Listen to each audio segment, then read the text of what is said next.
Ancient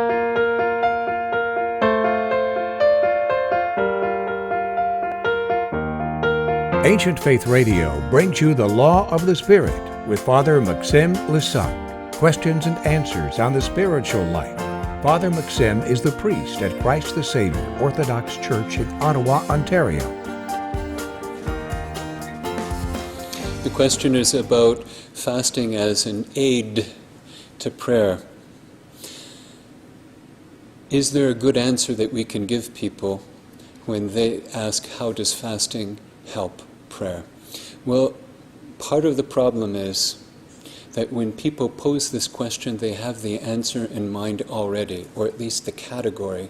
They want to know how it helps physiologically. Because people in our time are very concerned about food, very concerned about eating, very concerned about health questions, of course, for good reason, associated with eating. So what people really want to hear often when they ask that question is, what is the scientific proof for, eating less being an aid to prayer? When in fact there are theological reasons why we fast, spiritual reasons why we fast. I just mentioned one of them. There is a reconnection to the life in paradise. There is a connection to the Lord's struggle and fast in the wilderness when he says that man does not live by bread alone, but by what? By the word of God.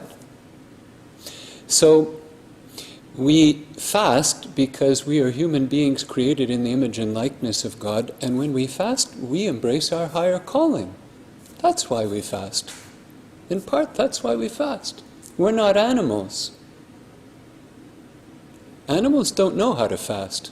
Human beings do. And we ought to show that we are created in the image and likeness of God. Yes, it's true, if you want to look at it from a more physiological standpoint, when you eat a heavy meal, try to go and pray. Try to have a three. It would be ridiculous to try to do something like this, but for example, the service of Holy Thursday, 3 to 4 hours, 3 to 4 hour vigil. You fill yourself with all kinds of heavy food, and you go to church for the service. You will probably realize it during the first gospel, which is not particularly short. But what do people who fast and pray experience? Fast and pray. Not just fast. If you fast and you don't pray, you just feel hungry. If you fast and you pray, you feel light.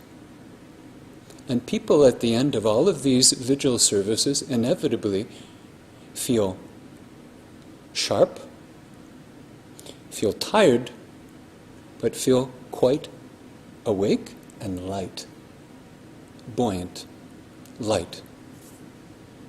So there is a connection between taking a spiritual stand that we do not live by bread alone, but we live through prayer.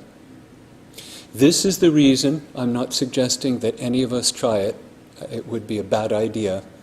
But when we read about some of the great ascetics of the Church who fasted for all of Lent, received only Holy Communion, perhaps Holy Communion and Prosphora and blessed water, and went through all of Lent this way and celebrated Pascha. Not for everybody, by the way, not for most people, I might add. But how did they live? By some hidden power inside? They lived through prayer. They were fed through the services of the Church. Why would people in our society die? Because they're not praying in church. The more you pray, the more you can fast. It's a very simple rule. The less you pray, the less you can fast. The monastics, who spend many hours in prayer, can fast hard. They're being fed. And indeed, when the soul is fed, the soul feeds the body.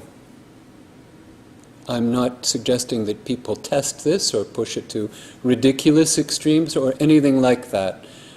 I'm suggesting moderation in everything. I want to be clear about that from the pastoral point of view. But I'm just telling us what we all know.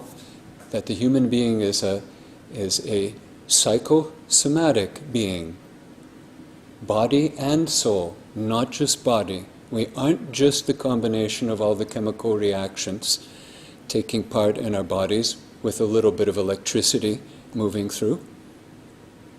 We are more than that. We have a soul.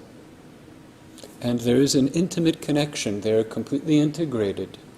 So the feeding of the soul feeds the body. And then, we take courage. When we see that it is true, we remember that, and we are bold, and we fast.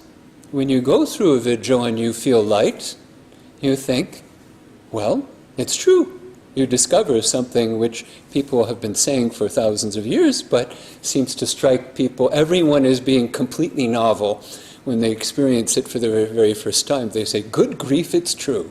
It really works, as if it were some kind of a shock that such a thing would happen. It emboldens the person to fast a little bit more, still wisely, but a little bit more without complaining the next time around. If you have a question on the spiritual life, you can write to Father Maxim at lawofthespirit@ancientfaith.com. And be sure to like this podcast on Facebook. This has been a listener-supported presentation of Ancient Faith Radio.